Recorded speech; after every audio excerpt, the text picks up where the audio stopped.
ഒരുപാട് പേർക്കുള്ളൊരു ചോദ്യമല്ലേ, അതിനുള്ള ഉത്തരമാണ് ഇന്നത്തെ ഈ ഒരു വീഡിയോ. പോഷകസമ്പന്നമായിട്ടുള്ള ഈ ഒരു ഭക്ഷണങ്ങൾ നിങ്ങളുടെ ലിബിഡോ വർദ്ധിപ്പിക്കും, അതുപോലെ തന്നെ നിങ്ങൾ സ്റ്റാമിന വർദ്ധിപ്പിക്കും, അതുപോലെ നിങ്ങളുടെ രക്തപ്രവാഹം വർദ്ധിപ്പിച്ച് നിങ്ങളുടെ ഹൃദയത്തിൻ്റെ ആരോഗ്യം മെച്ചപ്പെടുത്താൻ സഹായിക്കുന്ന ആരോഗ്യപരമായിട്ടുള്ളൊരു ഭക്ഷണക്രമമാണ്.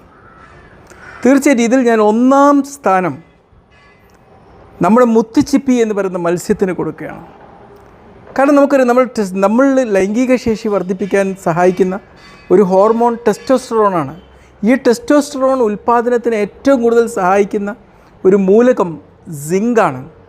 ഈ മുത്തുച്ചിപ്പി എന്ന് പറയുന്ന ഈ ഒരു മത്സ്യത്തിൽ സിങ്ക് ധാരാളം അടങ്ങിയിട്ടുണ്ട്. ഏതാണ്ട് 675% അടങ്ങിയിട്ടുണ്ട് എന്നാണ് പറയുന്നത്, നമുക്ക് വേണ്ടതിനേക്കാൾ. അപ്പം നന്നായിട്ട് നമുക്കതിലൂടെ കിട്ടും. അപ്പോൾ ഓവർ കഴിക്കുന്ന സ്വഭാവം ഉണ്ടാകാൻ പാടില്ല കേട്ടോ. ഇനി ഈ മുത്തുച്ചിപ്പി എന്ന് പറഞ്ഞ മത്സ്യം നിങ്ങൾ